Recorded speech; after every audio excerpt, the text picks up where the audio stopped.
27 मार्च साल 1995 Maurizio Gucci घर से अपने ऑफिस जाने के लिए निकलते हैं, लेकिन जैसे ही वो ऑफिस के बाहर पहुंचे उन पर गन से 3 गोलियां चलाकर उनकी हत्या कर दी गई।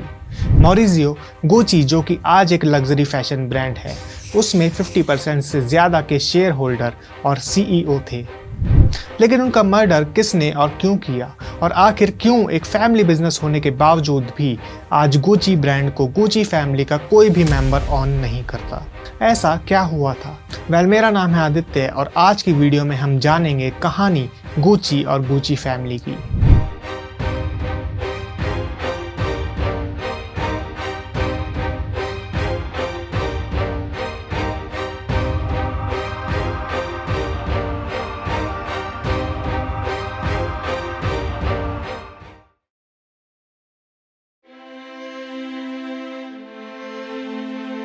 गुची की शुरुआत 1921 में गुचियो गुची ने की थी, जिनका जन्म 26 मार्च 1881 में इटली के फ्लोरेंस में हुआ और वो वहीं बड़े हुए।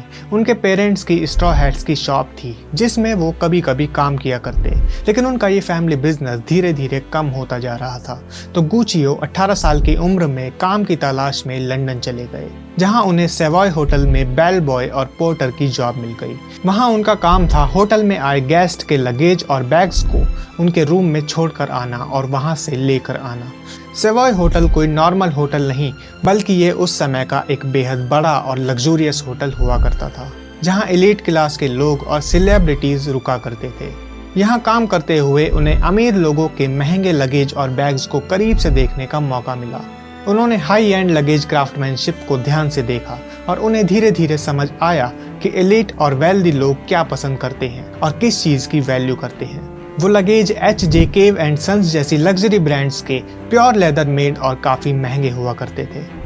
1901 में उन्होंने एडा बियागिनी से शादी करी। एडा का अपने पहले पति से एक बेटा था जिसका नाम था यूगो। शादी के बाद यूगो की कस्टडी गुचियो ने ही ले ली थी। जल्द ही उन दोनों के 1903 में एक बेटी ग्रेमेल्डा का जन्म हुआ। इसके बाद 4 बेटे 1904 में एंजो, 1905 में एल्डो, 1907 में वास्को और 1912 में रोडोल्फो का जन्म हुआ। लेकिन एंजो की कम उम्र में ही डेथ हो गई थी। गुचियो को होटल में काम करते हुए ये बात भी समझ आ गई थी कि पूरी जिंदगी छोटी मोटी नौकरी करके कुछ नहीं होने वाला। अगर उन्हें बड़ा बनना है तो खुद का काम शुरू करना होगा। होटल में कई सालों तक नौकरी करने के बाद वो वापस फ्लोरेंस आ गए और उन्होंने हाई क्वालिटी लेदर बैग्स बनाने का सोचा। लेकिन अपना बिजनेस स्टार्ट करने से पहले उन्होंने एक इटालियन लगेज बनाने वाली कंपनी फ्रेंजी के लिए काम किया और लेदर की क्राफ्टमैनशिप को ध्यान से समझा और सीखा। इसके बाद साल 1921 40 साल की उम्र में गुचियो ने अपनी सेविंग्स और एक इन्वेस्टर से 25,000 इटालियन लीरे लेकर पहला गुची का स्टोर फ्लोरेंस में खोला।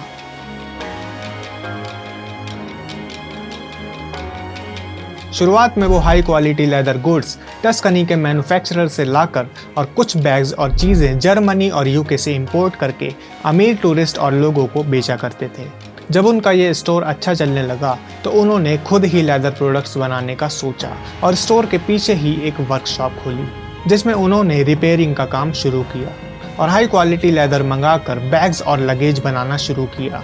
बाद में उन्होंने हॉर्स राइडिंग एक्सेसरीज जैसे कि ग्लव्स, सैडल्स, बेल्ट बनाना भी शुरू किया। वो अपने कस्टमर्स को अच्छी सर्विस देते थे। देखते ही देखते गुचियो का ये बिजनेस प्रॉफिटेबल होने लगा। लोगों को गुचियो का काम बहुत पसंद आने लगा। उनकी बनाई हुई चीज़ें महंगी थी क्योंकि उनमें लेदर की क्वालिटी और क्राफ्टमैनशिप टॉप नॉच हुआ करती थी। सेवॉय होटल में काम करते हुए वो समझ चुके थे कि एलीट और वेल्दी लोगों को क्या चीज़ पसंद आती है और वो सिर्फ उनके लिए ही चीज़ें बनाते थे जो कि उनकी वैल्यू समझ सकते थे और प्राइस अफोर्ड कर सकते थे। धीरे धीरे बिजनेस अच्छा चल रहा था। स्टोर और वर्कशॉप पहले से बड़ी हो गई और गुचियो ने अपनी ही तरह टस्कनी के सबसे अच्छे कारीगरों को काम पर रखा। गुचियो के तीनों बेटों में से सबसे बड़े एल्डो ने बिजनेस सबसे जल्दी ज्वाइन किया और वो सबसे ज़्यादा एक्टिव रहे। बिजनेस को ग्रो करने के लिए नए नए आइडियाज़ और एक्सपेरिमेंट्स करते रहे। हालांकि गुचियो को उनके आइडियाज़ उतने पसंद नहीं आते थे और वो उन्हें हमेशा मना करते रहते। लेकिन कहीं ना कहीं एल्डो की बिजनेस के लिए लगन उन्हें पसंद थी। गुचियो के दूसरे बेटे वास्को को घूमना पसंद था।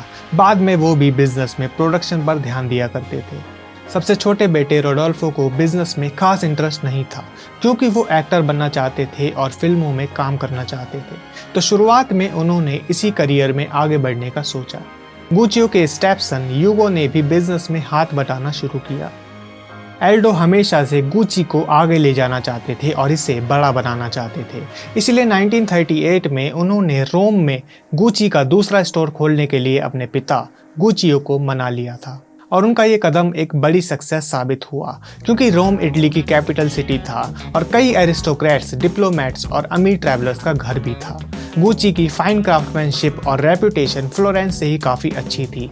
बहुत ही जल्द रोम का ये स्टोर प्रॉफिटेबल हो गया और अच्छी सेल्स करने लगा। लेकिन जैसा कि हर बिजनेस में अप्स के साथ साथ डाउन्स भी आते हैं, वैसा ही गुची के साथ भी हुआ। वर्ल्ड वॉर 2 के शुरू होने से लेदर की शॉर्टेज होने लगी, क्योंकि लेदर अब सिर्फ मिलिट्री के लिए ही रिजर्व रहने लगा और गुची में लेदर से ही सारी चीजें बनाई जाती थी। लेकिन इस प्रॉब्लम ने गुची को मौका दिया कुछ नया इनोवेट करने का। गुचियो और एल्डो ने हेम्प कैनवस, सिल्क और लिनन जैसे फैब्रिक्स ट्राई किए और 1947 में उन्होंने बैम्बू हैंडबैग बनाया, जिसमें बैम्बू को हीट करके उसे मोड़ कर हैंडल की शेप दी गई। ये बैग उस वक्त काफी ज्यादा पॉपुलर हुआ और ब्रांड का आइकॉनिक डिजाइन बन गया। इसी समय गुची ने सिंपल कैनवास को अलग और अच्छा दिखाने के लिए उस पर रिपीटिंग डायमंड रोम्बी पैटर्न बनाया, जिसमें जीजी लोगो भी शामिल किया। एक जी को सीधा और दूसरे जी को मिरर करके उल्टा दिखाया, जिसका मतलब था गुचियो गुची।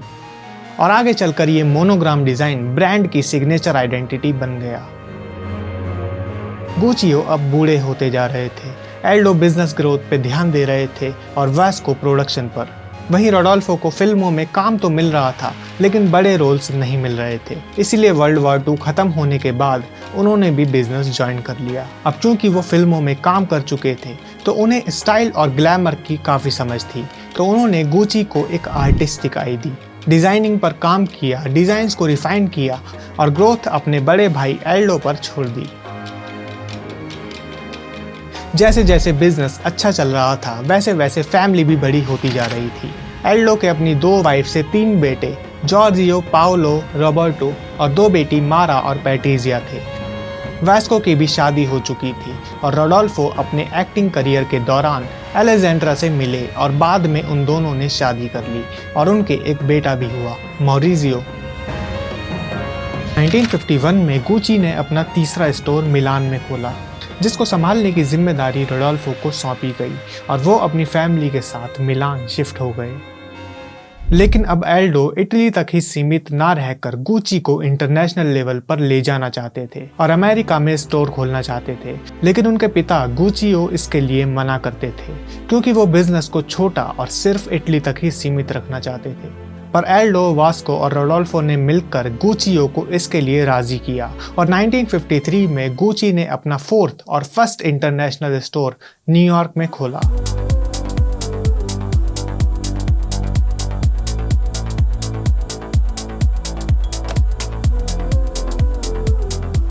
ये गुची फैमिली की काफी बड़ी अचीवमेंट थी, लेकिन इसके 2 हफ्ते बाद ही गुचियो की फ्लोरेंस में डेथ हो गई और कंपनी की लीडरशिप उनके 4 बेटों के पास चली गई। लेकिन यूगो गुची का सगा बेटा नहीं था, इसलिए ये बात क्लियर नहीं है कि उसे बिजनेस में हिस्सा मिला या नहीं। कई जगह बताया गया है कि यूगो को बिजनेस में काफी कम परसेंटेज मिला। कहीं बताया गया है कि उसके शेयर्स को बाद में एक कीमत देकर खरीद लिया गया। साथ साथ गुचियो की बेटी ग्रिमाल्डा को भी कंपनी में कोई हिस्सा नहीं दिया गया, जिसके लिए ग्रिमाल्डा ने केस भी लड़ा, लेकिन वो हार गई। तो ऐसा मान सकते हैं कि बिजनेस को एल्डो, वास्को और रोडोल्फो में इक्वली बांटा गया। एल्डो अमेरिका शिफ्ट हो गए और वहां का बिजनेस संभालने लगे, लेकिन ग्रोथ उनके हाथ में ही थी। तो उन्होंने अलग अलग प्रोडक्ट लाइन जैसे ready to wear clothing, watches, perfumes, scarfs और सिल्क प्रोडक्ट्स लॉन्च किए। आगे चलकर उन्होंने गुची एक्सेसरीज भी लॉन्च की, जिससे कि अगर कोई गुची की महंगी चीजें नहीं अफोर्ड कर पाए तो कुछ कम प्राइस वाली छोटी एक्सेसरीज ले सके। गुची अमेरिका में भी फेमस होने लगा और इसके कई स्टोर्स खोले गए।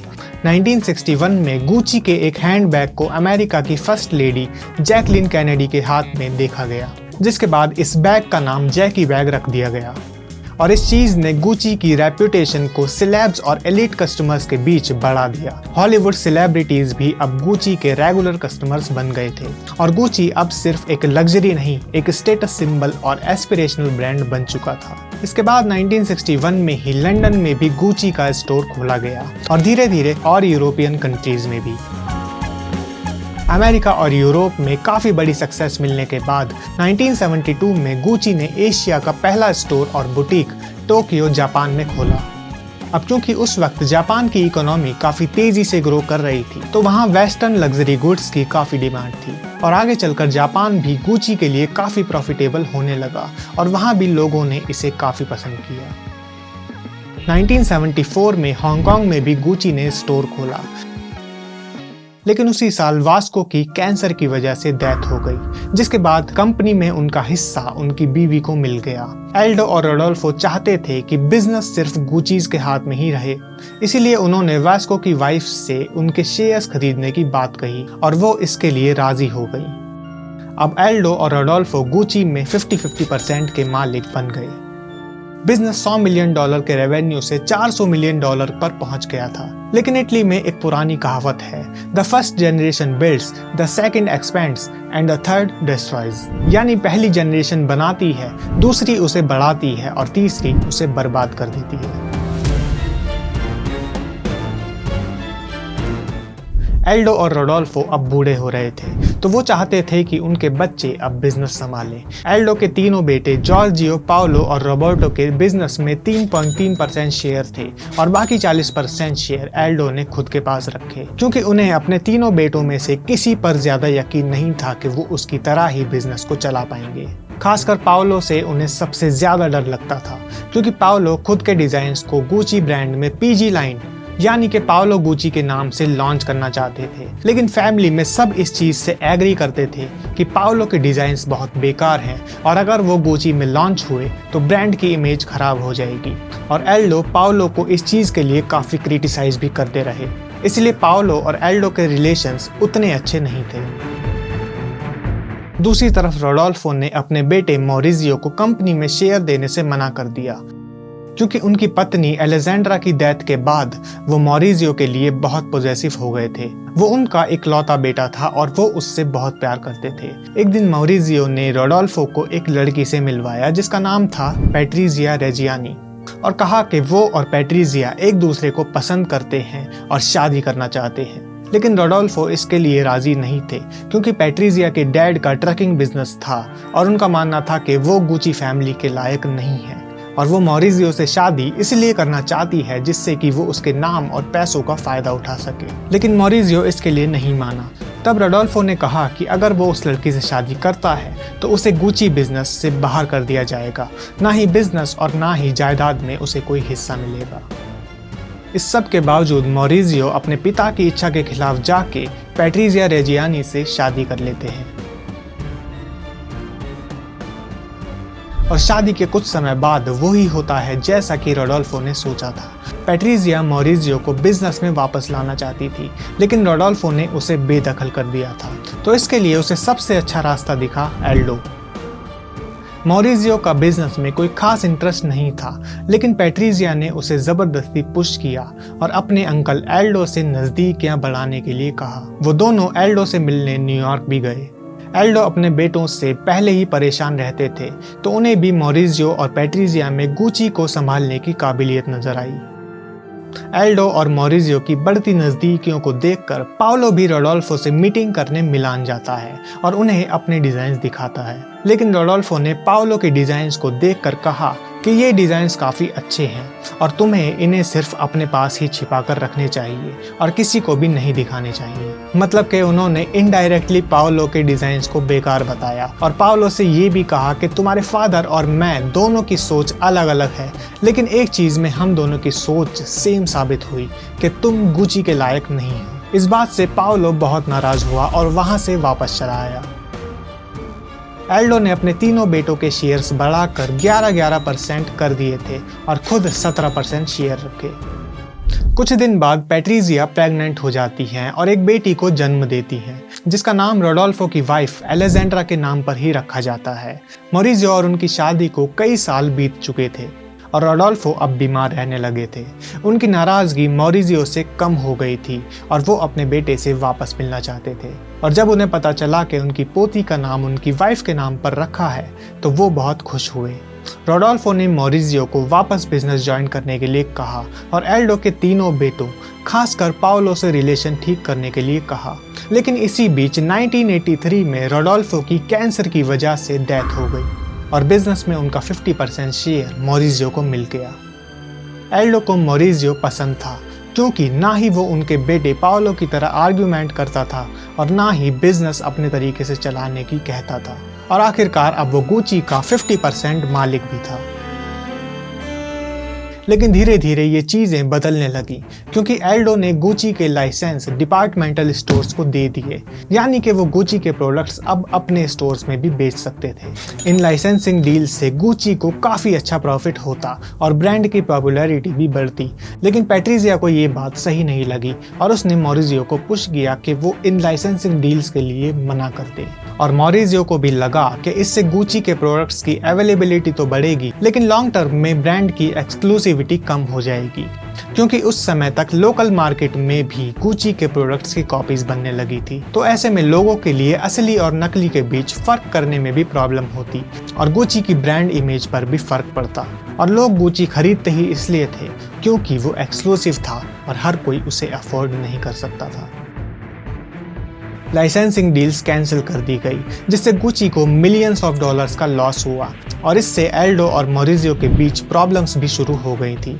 एल्डो ने मॉरिजियो से कहा कि उसने ही गुची को इंटरनेशनल लेवल पर बढ़ाया है, उसने ही इसे ग्रो किया है और आज तुम यहाँ पर हो तो वो भी मेरी वजह से।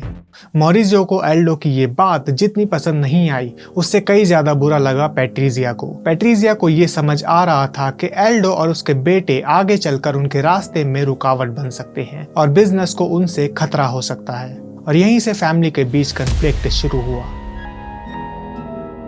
मॉरिजियो और पैट्रिजिया ने बिजनेस में अपना स्टेक बढ़ाने के लिए सबसे पहले पाओलो को टारगेट किया, क्योंकि उन्हें पता था कि पाओलो इमोशनल है और अपने डिजाइन्स के लिए वो कुछ भी करने को तैयार हो जाएगा। उन्होंने पाओलो से बातों बातों में एल्डो के टैक्स इवेजन यानी टैक्स की चोरी के बारे में निकलवा लिया और पाओलो से कहा कि वो टैक्स डिपार्टमेंट को इसके बारे में बता दे और वो दोनों उसे अपने डिजाइन्स को गुची ब्रांड के अंडर पाओलो गुची लाइन से लॉन्च करने में हेल्प करेंगे।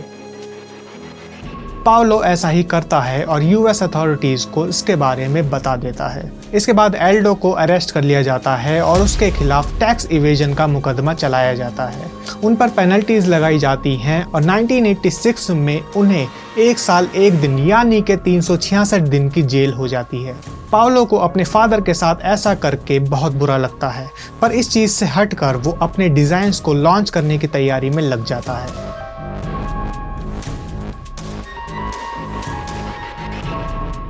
लेकिन मॉरिजियो अपने वादे से मुकर जाता है और पाओलो पर अपने डिजाइन्स के लिए इल्लीगली गुची नेम यूज करने के लिए कॉपीराइट का केस फाइल कर देता है।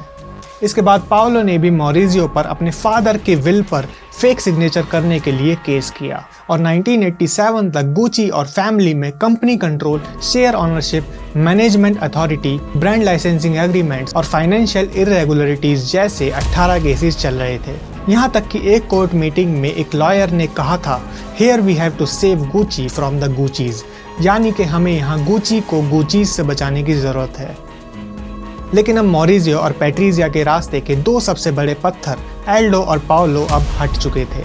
पाओलो फाइनेंशियल डिफिकल्टीज में फंस गया था और सही मौका आने पर मॉरिजियो ने पाओलो के 3.3% शेयर $20 मिलियन में खरीद लिए। वैसे तो एल्डो ने अपने तीनों बेटों को 11% शेयर दिए थे, लेकिन एल्डो और पाओलो के बीच कन्फ्लिक्ट्स इतने बढ़ गए थे कि पाओलो में एल्डो को खतरा दिखाई देने लगा और उसके शेयर्स को घटाकर वापस 3.3% कर दिया गया। अब मॉरिजियो बिजनेस में मेजॉरिटी शेयर होल्डर बन गया था और उसे जरूरत थी बिजनेस में एक इन्वेस्टर की। तो उसने इन्वेस्ट कॉर्प, जो कि एक Bahrain based private equity investment firm थी, उसको अप्रोच किया।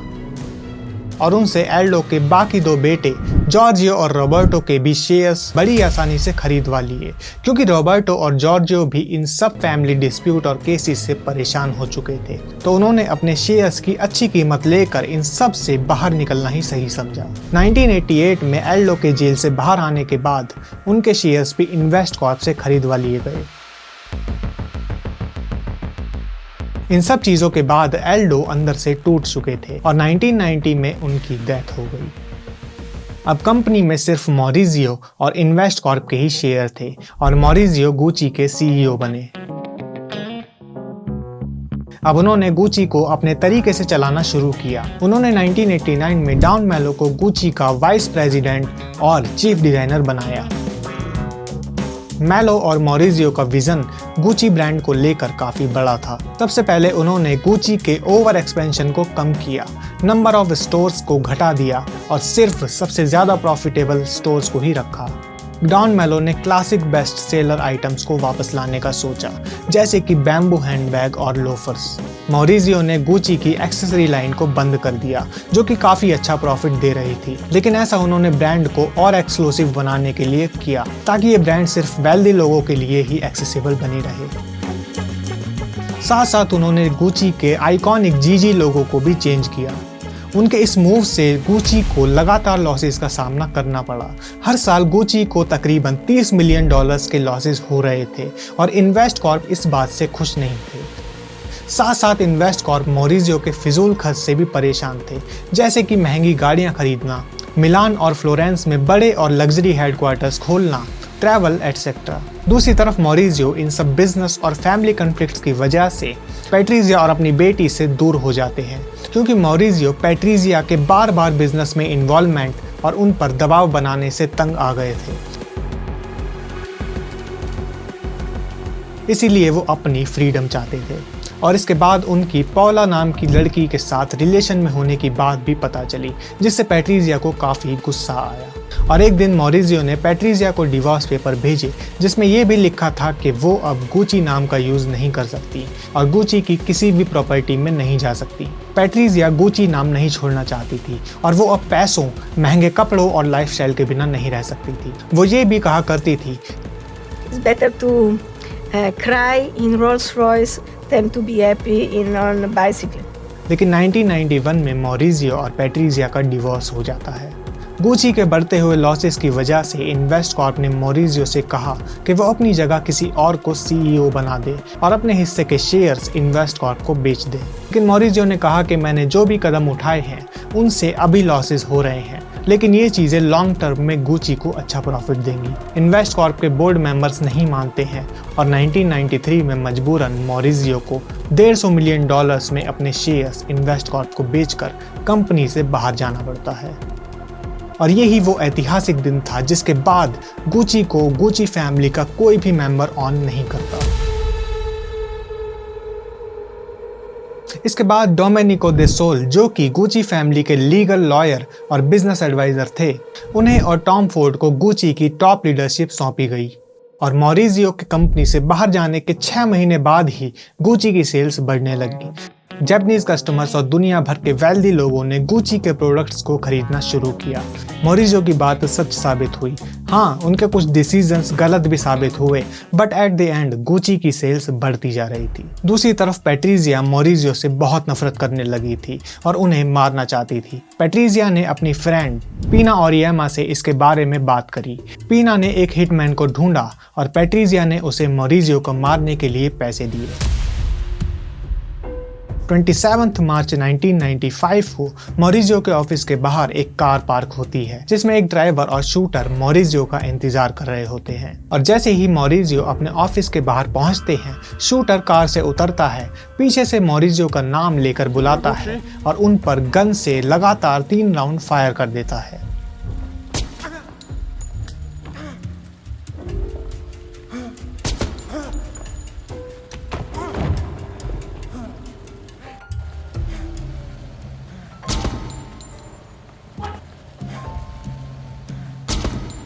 और मौके पर ही उनकी डेथ हो जाती है। लेकिन पुलिस और अथॉरिटीज को 2 साल तक ये पता नहीं चल पाया कि उनका मर्डर आखिर किया किसने, और काफी ज्यादा पूछताछ और पुराने रिकॉर्ड्स चेक करने के बाद 1997 में पैट्रिजिया रेजियानी को मॉरिजियो गुची के मर्डर के जुर्म में अरेस्ट कर लिया जाता है और 1998 में उन्हें 29 साल की जेल में रहने की सजा सुनाई जाती है। साथ साथ उनके साथी पीना ओरियामा को 25 साल, बेनाडेतो केराउलो जिसने शूट किया था उसे 26 साल, और आजियो सिकाला जो कि कार का ड्राइवर था उसे 20 साल, और इवान सावियोनी जो कि कोऑर्डिनेटर था उसे 24 साल की सजा सुनाई जाती है। एल्डो के बेटे पाओलो गुची की भी 1995 में गरीबी में डेथ हो जाती है। गुची जब प्रॉफिटेबल होने लगा तो इन्वेस्टकॉर्प ने इसे जल्द से जल्द शेयर मार्केट में लिस्ट करने का सोचा और अपने हिस्से के 49% शेयर के आईपीओ निकाले। शेयर मार्केट में आते ही गुची के शेयर्स का प्राइस बढ़ने लगा और 1996 में ही वो अपने बचे हुए शेयर्स को भी बेचकर गुची से $1.9 बिलियन का प्रॉफिट लेकर एग्जिट ले लेते हैं। और ये बिल्कुल सही समय था एग्जिट लेने का, क्योंकि इसके बाद एशियन फाइनेंशियल क्राइसिस की वजह से शेयर मार्केट क्रैश होने लगी और बर्नार्ड आर्नोल्ड की कंपनी LVMH, जो कि लुई विटॉन और क्रिश्चियन डियोर जैसे लग्जरी ब्रांड्स की पेरेंट कंपनी है, उन्हें सही मौका मिला गुची के शेयर्स लेने का और इसे प्रोफेशनली टेक ओवर करने का। लेकिन डोमेनिको और टॉम फोर्ड नहीं चाहते थे कि गुची LVMH के हाथ में जाए, तो उन्होंने कीयरिंग ग्रुप के पास जाकर गुची के शेयर्स खरीदने की डील करी। लेकिन तब तक LVMH गुची के काफ़ी % शेयर ले चुका था और कुछ सालों तक फाइनेंशियल और लीगल बैटल्स लड़ने के बाद LVMH अपने हिस्से के गुची के शेयर्स कीयरिंग ग्रुप को बेचने के लिए तैयार हो गया और टॉम डॉम की जोड़ी ने गुची को LVMH के हाथ में जाने से बचा लिया। और आज भी गुची कीयरिंग ग्रुप के पास ही है और उन्हें लगातार अच्छे प्रॉफिट्स देती है। भले ही गुची ने बहुत सारे लीगल बैटल्स और फैमिली डिस्प्यूट झेले हों, लेकिन आज इसकी मार्केट वैल्यू 11 से 15 बिलियन डॉलर्स की है और आज भी ये बेहद एक्सक्लूसिव लग्जरी और एस्पिरेशनल ब्रांड के तौर पर अपनी जगह बनाए हुए है।